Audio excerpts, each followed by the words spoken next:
In his very office. I was standing right over here in the middle of the floor over here and behind this race car. Martin PD come in here, walked over there. Had Bondo dust all over me, had my uniform clothes on.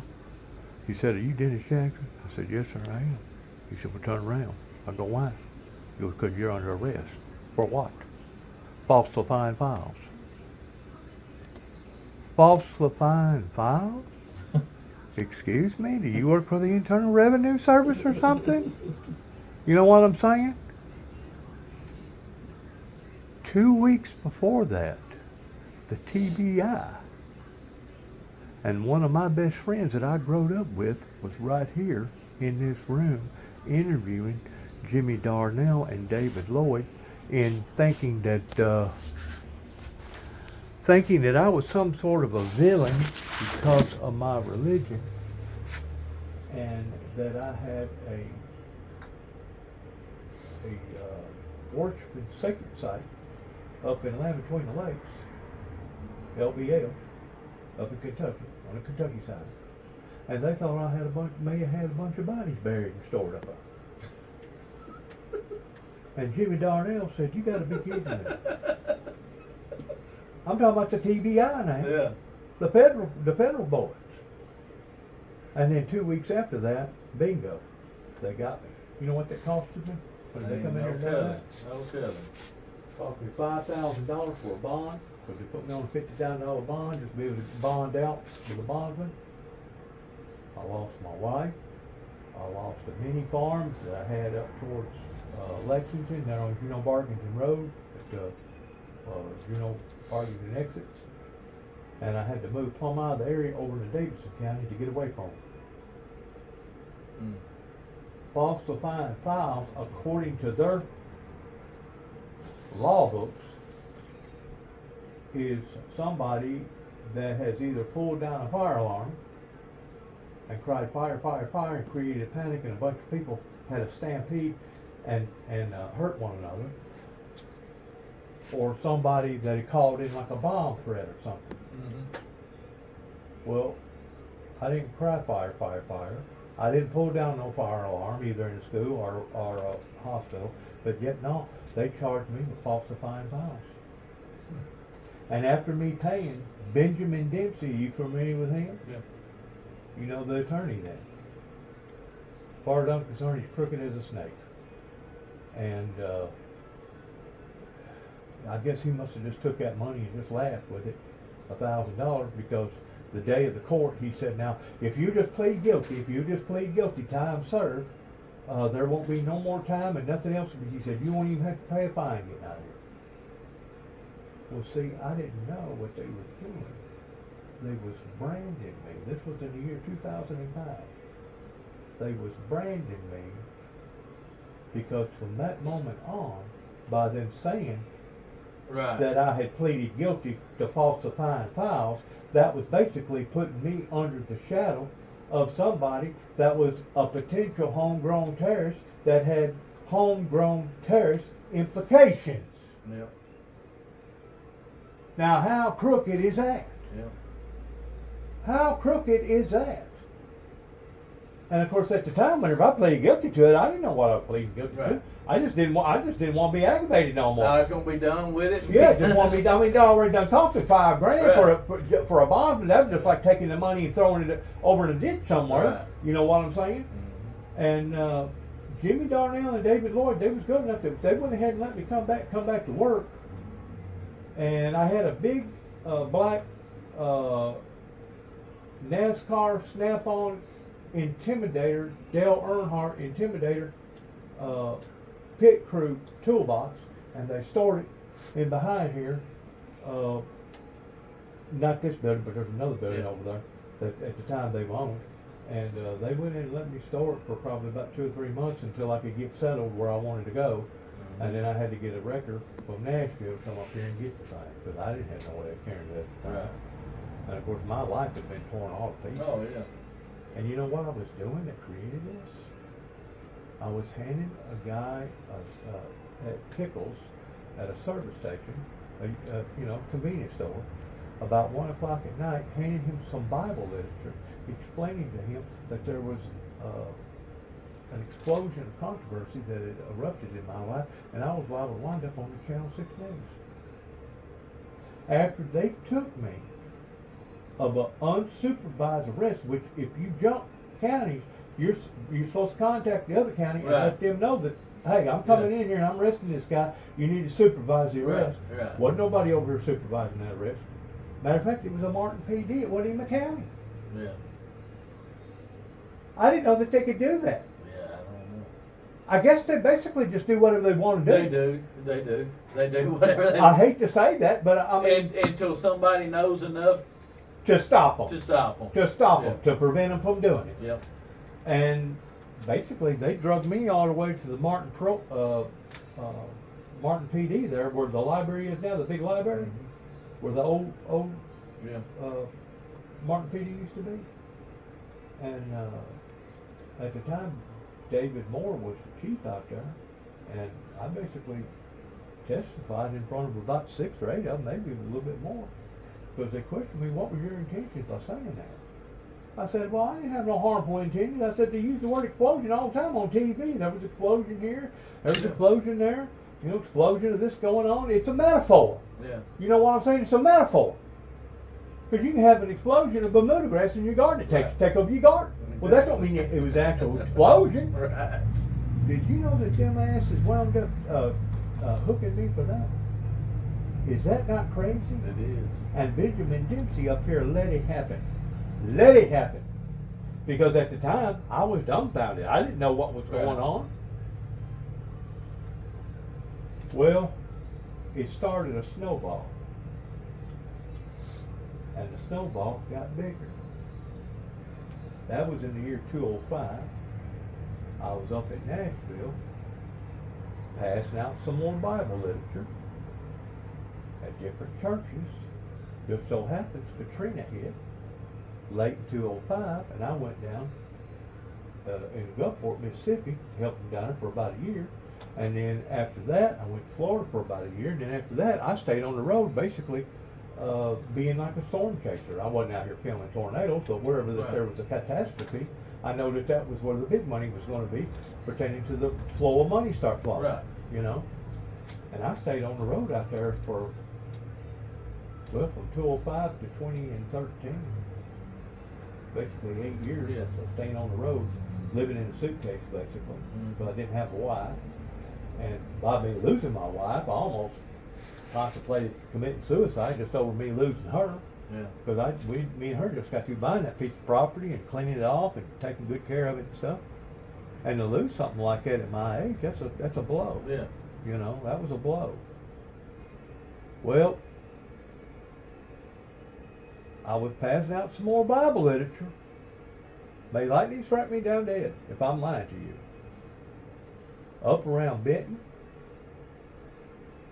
Grand Rivers, Calvert City, up in Kentucky, heading from that area, going all the way to Paducah, stopping at each church, dropping off material. Well, by the time I got to Paducah, I had a welcoming committee waiting for me. Yes, sir. About 10 or 12 freaking cops at gunpoint, Oh no. telling me to get on the ground immediately. Well, they apprehended me, put me in the back of the police car, take me to the precinct. Now I'm in behind. They booked me. Now I'm in jail. Don't have a clue what I'm arrested for. Hadn't done it. Just barely got into Paducah real good. White-headed guy comes in there, dressed up real nice. I don't know. Have a clue. To this day, still don't know who he is. Probably the mayor or somebody like that. Questioned me. He said, "Do you have any idea what we're in here? What you're in here for?" I said, "No, sir. I sure would appreciate if somebody was telling me." Pulled out of my pocket a piece of paper. He said, "You know anything about this?" I said, "Yeah." I said, "I was passing that out in every church, all the way from Grand Rivers to Calvert City to Benton, all the way up to here, each church." He said, "What do you mean by God had showed you that there was going to be electrical disturbances?" I go, "God showed me that there was going to be major electrical disturbances." He goes, "Well, right now they have shut down the Kentucky Dam. They got the FBI up there looking for bombs, thinking that you're going to create electrical disturbance. And I looked at the guy kind of sideways. I go, how in the hell did they get this out of that?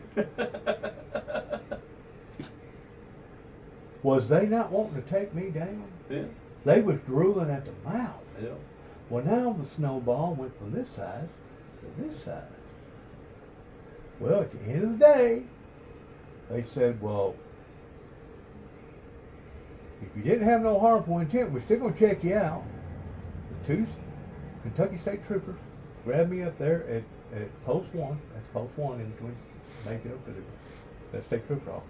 Took me all the way to Mayfield. By this time, it's probably 1:30, 2 o'clock at night. Had to get on the phone, call up emergency. Doctor come in there, female doctor. She went through the line of questionnaires, probably about an hour interview.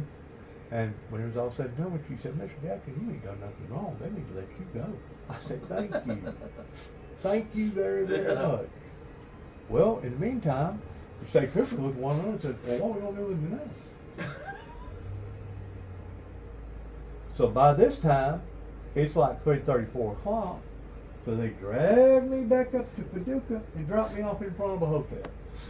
Well, I'm not going to pay for a hotel just to stay in it for 2 or 3 hours. Right. And then wake up and then having to be out more money to be out in another place. Right. So I just went across the road in the cemetery over there, and I don't know whose cemetery it was, but I went over and laid down in the cemetery and got maybe a couple hours sleep, being ate up by mosquitoes. I found out where my vehicle was because they impounded it. Well, you know where my vehicle was? It was in Post 1. Post 1 from Paducah is about 15 miles. You know what I'm saying? So I got lucky. I hitched a ride. Got an old Cadillac to come pick me up. He was on his way to Reelfoot. Going to Reelfoot, had an early shift. Picked me up probably about 7 o'clock, 7:30. Well, I must have got there a little bit too early because I had to wait around for a couple hours before they opened it up. I go in there to get my automobile. I said, I don't need my automobile. He go, well, you can't get it. I go, why? I go, there was no official charges placed on me last night. I go, I'm not under any type of doctor's orders. I go, I want my automobile. Well, you just gonna have to come back, Mr. Jackson. Let me make some telephone calls and figure out what's going on here. Well, they done went through that thing from head to toe because they had found out about the incident in Martin and falsifying files. I'm telling you about a snowball growing, right? Went back about 2 hours later, walked in, he said, well, I got good news and bad news. I go, well, tell me the good news. You can get your truck. I go, all right, what's the bad news? It's going to cost you $170-something. I go, you got to be kidding me. I go, y'all falsely arrested me last night. I went to a doctor at y'all request. I got the green light, got cleared, and I'm still going to have to pay for the pound? Did you know that guy was threatening to arrest me because I got a little huffy with him? Yeah. He's going to arrest me. Probably for whatever. Hell, I don't know. Right. They can just basically come up with whatever the hell they Right. want to. Yeah. I mean, would you not feel aggravated if you just got your deal done that way? Shoot, yeah. I probably would have got arrested again. That's what I'm saying. I mean, that guy let me know real quick, hey, you get very much heavy. He said, we'll just rearrest you again. Disorderly conduct, whatever. I mean, they come up with any damn idea that you can think of. Well, I done already got kicked out of LBL because LBL knew that I was up there fasting and praying. And this was in 2007. Approximately 2 years after the event happened right here. And because they got kicked out of LVL, I went across the river, Tennessee River, and now I found me a campsite over in the Aurora, Kentucky area, down in behind the, they got a big restaurant. It's like a state park and all that over there.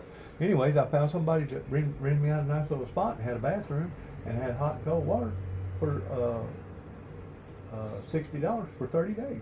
I said, well, hell, that's a good price. Of course, I'm camping primitively, you know.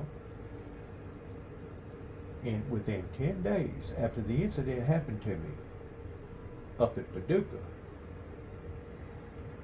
I'm already in my PJs, laying in my tent, just about to go to sleep, little red tent. All of a sudden, my damn tent starts glowing.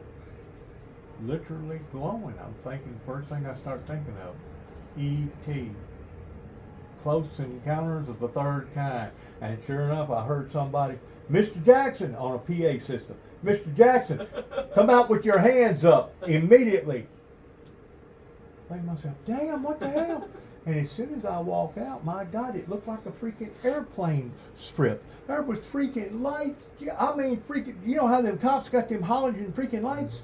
And every one of them had to have them on freaking bright. In total, there was either 7 or 8 LTD cars down there with bright lights, and you can only imagine what that does to the mosquito population in the middle of July towards every damn mosquito in the world seeing all that light and say, whoa, what's going on down there? Yeah. And my God, I was getting whipped up again. While they was questioning me, do you have any intentions of blowing up the Kentucky Dam? I said, where in the hell have you people getting this information from? I said, no, I don't have no intentions of blowing up nothing. Well, do you mind us going through anything? I don't mind you going through anything. Once more, they picked through my damn truck. They picked through everything I had. And I guarantee you, if I'd have had just a damn book of matches that night, I probably went to jail. Yeah. I'm serious. I'd have probably went to jail. Well, when it was all said and done, he was talking the whole time, that whoever the guy was, because there was 2 state troopers, 2 cops from Murray, Kentucky, Sheriff's Department. There was 2 TBI agents there because it was pertaining to the dam around Tennessee River. There was an FBI agent there, FBI agent now, and a supervisor. And all them cocksuckers has got their cars running with all the freaking lights pointed at my tent. And I'm sitting there I'm steadily freaking getting ate up by freaking mosquitoes, right? Well, he's talking to whoever he's talking to, supervisor. And within about probably 45 minutes to an hour, he goes, well, you ain't done nothing wrong. We're going to let you go. Have a good night. Is that not crazy? Now, Yep. Can I tell you something that's even crazier? And I don't know you from Adam, sir. I ain't never seen you before. But I'd like to go in there and take a picture of that shop because that's exactly where that incident started at in my life in 2005.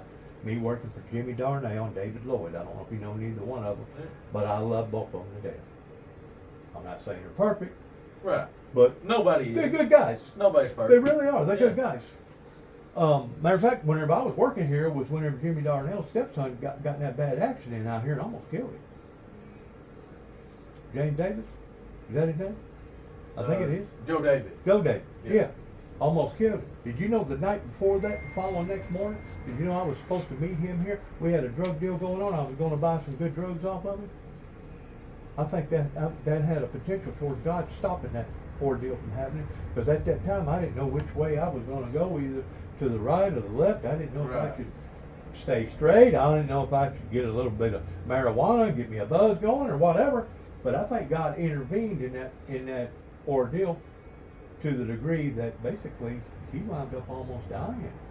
He stayed in the emergency room for quite some time. But of course, if you know anything about the history of him, it wasn't but maybe 5 or 6 years after that he wound up going to jail because he had all kind of money and explosions in his house and everything else. You know what I'm saying? Right. Yeah. All right. That was in 2007 that the incident happened to me in Kentucky. Now I go rogue. You know what that means? Basically, I went out on my own towards being an independent journalist investigator. And I went down to Waco and I stayed for 3 days and 3 nights on the compound where the government killed all those people, pretending that 51-day standoff. I got opportunity talking to the community within a 5-mile radius. I got opportunity to interview a bunch of the people that was involved in it. One of the guys that was involved with the Branch Davidians was lucky. He was from Australia. His name was Clive Doyle. He gave me a good interview, let me record him and stuff. And then basically I left and went to Oklahoma because both of those incidences were tied together, pertaining to the Oklahoma bombing and what went on in Waco. I guess I must have got to asking too many questions in Waco and in Oklahoma. They arrested me because I was talking to a park ranger in Oklahoma. Once more, sent me down the road to a professional, see if he's got both his oars in the water. Well, sure enough, he's all right. Let it go.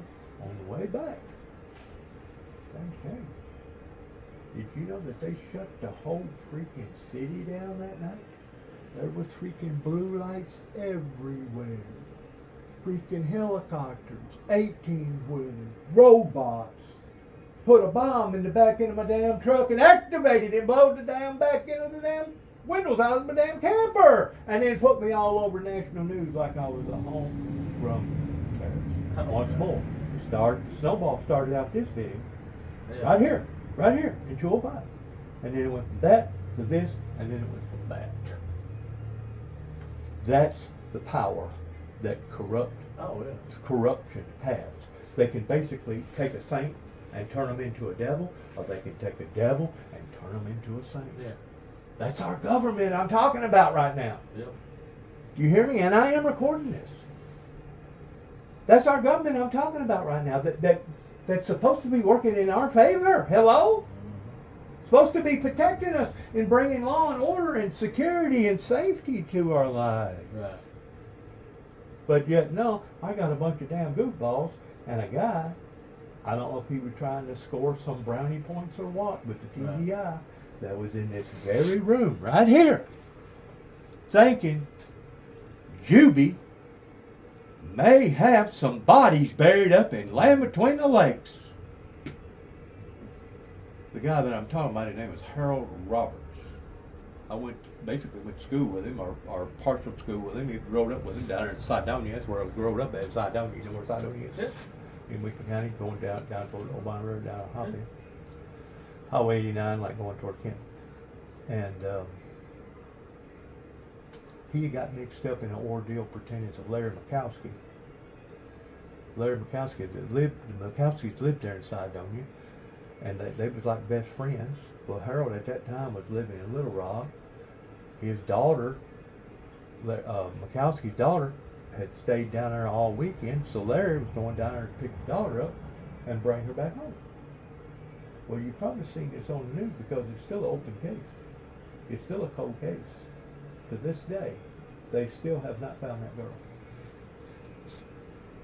Now, is that not a strong enough motive in somebody wanting to score some brownie points with the TBI that if I can knock this one down, maybe I'll take the heat off of me? Right. Because the heat was on them boys. Because they drove around that freaking mall where she supposedly got out and no one ever seen her, didn't see her. Every camera in town, not a camera one, showed that girl being in that car. Now, I don't know if they sold her for a sex slave. I don't know if something happened and they needed to do away with her or dropping her off down there in the Mississippi River or somewhere. Right. But that girl just up and vanished like that, and still to this day, we still don't know where she is. And she was a beautiful little girl, and she wasn't but about 14 years old. She lived down there in Cydonia. I knew all of them, all the Mikowskis. You see what I'm saying as far as a motive, an interior, dark, hidden motive of somebody that come into this room with 2 TBI agents, and all of a sudden, hey, I know this guy, and yeah, let's try to pin something on him. Because if I can succeed in that, that's gonna make me look good, and it's gonna take the heat off of me. Yep. They put a bomb in the back end of my truck and activated and put me all over national news. That has been an event that has haunted me. Oh, yeah, it would have to. A matter of fact, it destroyed me, politically speaking, as far as going out in the public. It got to the point that I couldn't get a decent job. Yeah. Working in the auto body industry. And I've worked for some pretty good ones. I mean, some real dazzy ones. One company down there in Atlanta that I worked for in the year 2006, the old boy had 5 body shops, and he done $60 million in 1 year. Yeah. I worked for another outfit in Phoenix, Arizona, Bill Luke Chrysler Dodge on Camelback Road. They just got through being clobbered with a freaking bad hailstorm, which was basically unheard of. They said hailstones were falling out of the freaking sky 2.5, 3 inches that big. And their ordinary turnover in the body shop was somewhere, give or take, around 700 to, on a good month, maybe 1.2 million. when we got down there, we doubled it. We're talking about a body shop, you go up into the top floor on the elevator, and you look down it, look like looking down a damn football field, I swear to God. On both sides, they had a line of body men on both sides of the wall, a line of body men into that other bay, and another 2 lines of body men inside the burial circle. Yes, sir. We were doing over $2 million a freaking month. Oh, hey, Yes, sir. that's unreal. And that's one shop. At the time, whenever I was working for them, they had the biggest Geico count down there. They were doing like $400,000 a month just for Geico. Right. Just for Geico. Yeah, just- Alone. Right. I like those guys. But apparently somebody got a feather up their ass and decided that they gonna try to ruffle up my feathers. Well, they did. They ruffled up my feathers. State Farm over a damn radio. I didn't have nothing to do with the radio. I'm not an electrician. But somehow or another, in the accident, the old boy's knee wound up hitting the radio, but now I want the radio repaired. Well, whoever was supposed to repair the radio didn't repair it right. Next thing you know, we got to displace it custom. Next thing you know, they use that for an excuse to run an investigation on me. An investigation on the job that I done. They paid me to take every piece of metal off of that car, to get in there with inspect it with their little cameras and do this and take pictures and make sure this held right and make sure that, because I wound up having to pull the motor and put 2 A-frames, A-frame and a frame rail in it. And at the end of the damn day, well, I scored an A+. You doing fine? It was the aggravation of it. Oh, It yeah. was the principle of it. Yeah. You're gonna put something like that on me, knowing that I'm a seasoned auto tech, ASEI auto tech, and you gonna put something like that on me? That hurt my feelings. Yeah. I'd probably still be up there working for them if it wasn't for that. Yeah. Because the majority of the people they had in there was Mexicans. You couldn't understand hardly none of them. Right. But they could work on freaking cars. They could tear a damn car apart and put it back together again. May not be put together right, but they could put it back together again.